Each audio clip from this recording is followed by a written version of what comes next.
আমি মেন্টালি মানে আমি নিতে পারতেছি না যে আমি কোন মানুষটাকে মানে বিয়ে করলাম, যে বলল সে আল্লাহর দিকে তাকে আমাকে বিয়ে করছে, সেই মানুষটার পরবর্তীতে বউ বের হইলো, 11 বছরের ছেলে বের হইলো, শুয়ে সে শপথ করে বলবে কথায় কথায় কোরআন ধরা, আল্লাহ একজনকে এর বিচার করবে না, আল্লাহ কি নাই দুনিয়া, আল্লাহ কি মানুষকে দেখে না। উক্ত মামলা আমরা তদন্ত করে অভিযুক্ত বা আসামি রাসেলের বিরুদ্ধে আমরা সাক্ষ্য প্রমাণ পেয়েছি। সাক্ষ্য প্রমাণের ভিত্তিতে আমরা আজকে জনাব মোহাম্মদ রাসেল মিয়া যে বর্ষা চৌধুরীর যে স্বামী তাকে আমরা অ্যারেস্ট করেছি। অ্যারেস্ট করে তাকে আমরা বিজ্ঞ আদালতে সোপর্দ করেছি।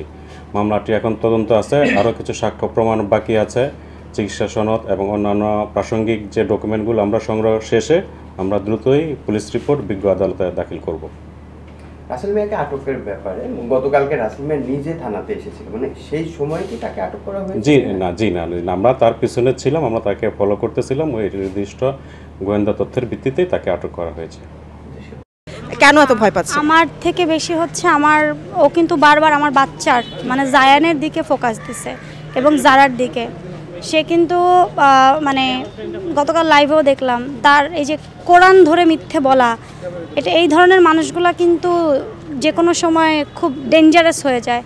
এখন সে যদি কোনো কারণে জামিন পেয়ে ছুটে আমার সন্তানদের কোনো কিছু করে, দেখেন জন্ম আর মৃত্যু এটা তো আমাদের হাতে না। আমি মরে যাই, কিন্তু আমার বাচ্চাগুলার সেফটি সিকিউরিটি ফার্স্ট। এর জন্য আমি অস্থির, এর জন্য আমি ভয় পাচ্ছি, আর কোনো রিজনই নাই। আর সত্য তো সবসময় সুন্দর, সত্য যত ভয়ঙ্করই হোক সেটা সুন্দর, এবং সত্য জিনিসটা পুরো দেশবাসী দেখছে। আই হ্যাভ এ সিঙ্গেল প্রত্যেকটা ছোট ছোট এভিডেন্স আছে, প্রত্যেকটার প্রমাণ আছে। এই যে আপনি বললেন যে মানে আপনার ভেতরে সত্যতা আছে, আপনি একটা মিথ্যা কথা বলছেন, আপনি সত্যে জয় আপনার হবে। সো যদি সত্য থাকে আই গেস আপনার কথা অলরেডি দেশের মানুষ শুনে ফেলেছে যে আপনি কি বলতে চাচ্ছেন, কিভাবে কি যাচ্ছে। সো কি মনে হয় এই যে আমি ট্রমাটাইজ কেন? কালকে লাইভ করার পরে বের হইলো তার আরেকটা ওয়াইফ 2020 সালে বিয়ে করছে নিঝুম সরকার। তারপরে বের হলো আরেকজন, নাম নিব না আমি, তার সঙ্গে আমার বিয়েরও কয়েকদিন আগে তার সঙ্গে তার লিভ টুগেদার ছিল। এবং এরকম অনেক কিছু এখন মেসেঞ্জারে আসতেছে, তার গ্রামে তার মামলা আছে, এগুলো অনেক কিছু আসতেছে, আমার মেসেঞ্জার ভরে গেছে। তো আমি মেন্টালি মানে আমি নিতে পারতেছি না যে আমি কোন মানুষটাকে মানে বিয়ে করলাম, যে বলল সে আল্লাহর দিকে তাকে আমাকে বিয়ে করছে, সেই মানুষটার পরবর্তীতে বউ বের হইলো, 11 বছরের ছেলে বের হইলো, এর পরবর্তীতে এখন তার কি বের হইলো, আরেকটা বিয়ে করছে সে 20 সালে নিঝুম সরকার নামে, আবার আরেকটা বের হইলো তার লিভ টুগেদার। মানে আমি তো একটা নারী, আমি তো ভাই সংসার করতে চাইছি, আমি তো মানে এমন না যে বিয়েটা ছেলে খেলা, নট লাইক দ্যাট। তাহলে তো ঢোল তবলা নিয়ে পৃথিবীকে জানায় বিয়ে করতাম না, আমি তো বিয়ে করতে চাইছি। তো আমি এই যে এখন যে নিউজগুলো পাচ্ছি এগুলো আমাকে মানে আমি মানসিকভাবে একটা করে জানতেছি, একটা করে শুনতেছি, আর আমার কাছে মনে হচ্ছে আল্লাহ মানুষ এরকম হতে পারে। এবং কালকে সে যে মুখে বলছে যে কোরআন ছুঁয়ে সে শপথ করে বলবে কথায় কথায় কোরআন ধরা, আল্লাহ একজনকে এর বিচার করবে না, আল্লাহ কি নাই দুনিয়া, আল্লাহ কি মানুষকে দেখে না।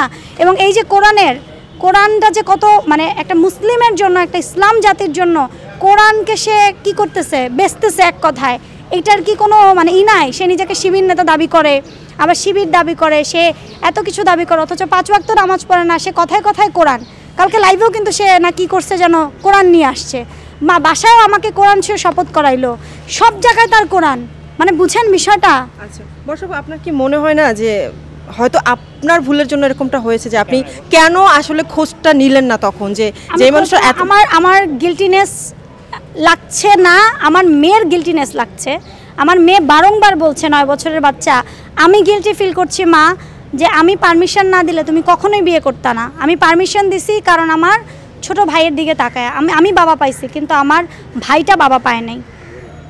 তো এই দিক থেকে বিবেচনা করলে আপনি যদি আমাকে গিল্টি বলেন, গিল্টি কি ভাই? আমি তো মানসিক রোগী হয়ে গেছি, আমি তো এখন মেন্টালি ট্রমার মধ্যে আছি। তাহলে গিল্টিনেসের চেয়ে বড় সিচুয়েশনে এখন এই মুহূর্তে আমি আছি। আমি তো আমার ভেতরে নাই, আমি জানি না আমি কি বলতেছি।